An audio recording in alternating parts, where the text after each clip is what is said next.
I've got 3 new templates to share with you today. Templates 19, 20, and 21. Let's get them added to the collection.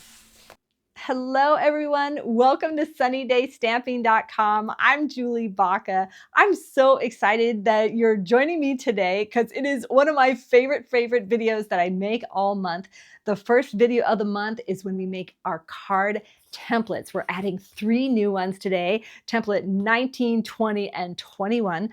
These templates, they ugly, but, but they are so valuable to me. I hope you guys use them too. But I get so many ideas from having these just blank templates because I can just visualize my products that I want to use to make a card. I'm either can flip through my stamps to see what I want to use, or I flip through this stack of templates to see which ones are going to fit the stamp set that I want to use, or the pretty paper, or whatever. They're just completely customizable, but getting the work done ahead of time by putting them together, putting the measurements on the back, just is such a time saver and such just a creativity booster. All right, so let's get started. I've got tips to show you for putting these together.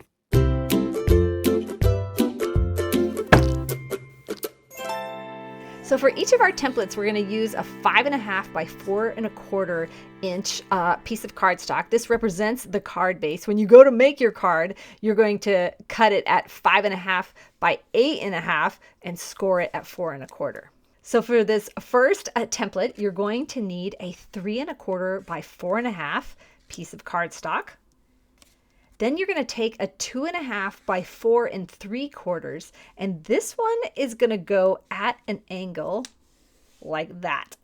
Just a tip when you're putting this together, if you do it like at an exactly angle, it's going to be right along the card base, which doesn't look right. So just kind of put it like that, but then kind of rotate it back so all the corners are solidly on the card base, and it's just a little cattywampus.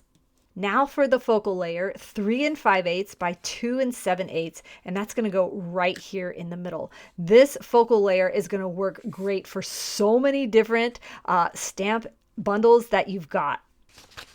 Now on the last page of this tutorial, we've got the labels for you to put on the back of your templates, and you're just going to cut it along the long side, rotate it, and cut it along the other long side, and then just cut in between all of these labels so you can easily glue them on. So you're just going to glue that label on the back so that you've got the measurements right here at your fingertips. Okay, let me show you the example cards here. Let me get this envelope out of the way so you can see how to use these. You can see how I took each element from the template, but then added my own products to it. So I use the Terrific Toadstools for the cards that I made, and each month I team up with 2 of my crafty friends to create this tutorial, and we all use the Terrific Toadstools, and it is so much fun to use. It is so whimsical. I love it. And here's the inside of that card. Isn't that so cute? But now let me show you how you can rotate your template and just make some adjustments to it to fit what you want out of your card. So you can see on this one, I added a little background layer. I turned this big panel into a circle to add my focal point. So all the measurements for these cards and the other cards I'm going to show you are in that tutorial. This is free with your $50 order in March. It's also free to my team members, or you can purchase it. For our next template, you need a piece of cardstock that's 1 inch by 4 inch, and then a thicker piece of that's 3.5 by 2 inches, and then grab a circle. This one's 2 3/8, but just like in the other example, you can make this any kind of focal point that you want. Make sure to throw your label on the back or write the measurements. And here is the example card. Isn't this gorgeous? You can see every element from the template, but we're using that same bundle. Okay, for our last template, we're going to need a layer that is 3 3/8 by 4.5. That's going to go directly in the middle of your card. And now you need 3 strips of paper that are 1 inch by 4.25. But I've got a tip for you. Now for your 3 strips, you may, instead of just using cardstock, you may want to use designer series paper, or you may want to stamp all over a piece of paper and use the stamped images. So I've got a tip for doing that.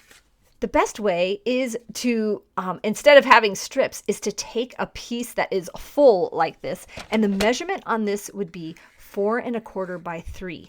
And so then you're going to put it in your paper trimmer and just quickly cut it into 3 strips like that. That way, if you're using designer series paper, the design would all be going the same way. Or if you're going to emboss, do an embossed layer and then cut it up, it would all be going the same way. Now, when you go to attach all these pieces, you want to make sure like 2 aren't really close together and then there's like an unsightly big spot in between those. So let me give you a tip for that. Whenever you're going to attach multiple pieces, try to put your one in the middle first. So we can kind of guesstimate where the center is. And then we're going to make sure that the top and bottom have equal margin, and then sink that down. And then you're going to be able to put in your other pieces along the sides using that same margin. And they're going to line up so easily and look fantastic. So I'm just going to put that right there, and then you can glue this whole piece on. Now, when you go to make a card using whatever products, maybe you don't want to glue this down. Maybe you want to add Stampin' Dimensionals. Maybe you want to wrap it with ribbon and then put it down. There are just so many ways to use these templates. They really are a jumping off point for you to use products that you love and products that you have. And the last one for this template for the focal point is a circle, just like that. So when you go to make a card, maybe the circle is actually like a punched out focal point. Maybe it's bigger, maybe it's smaller, maybe it's a couple of them. This is just a jumping off point for you. But if you don't like jumping, we all made cards that use the template exactly, and look how gorgeous. So this one is Heidi's, and I think it's amazing. So she used the same color for the background as the strips, and then use this as a focal point and put some ribbon, and bam, it's done. So easy. So here again, we've got template 19, template 20, and template 21. I hope you go and add these to your collection. If you've got the Terrific Toadstools bundle, you might love the tutorial that we wrote. There are 6 total individual cards. We each took a template and we each made 2 cards from each, one going this way and one going this way, to give you just tons of ideas. I will see you all next month when we add 3 more new ones. I mean, look how many we've made already. If you've missed any of these, I will link the playlist in the description of this video. Every video you can watch, you can start and stop the video to get the measurements for each of these templates. I put out a new video every week, so go ahead and hit that subscribe button if you aren't already. Hit the bell to get notified so you don't miss out. Thank you so much for watching today. Have a sunny day.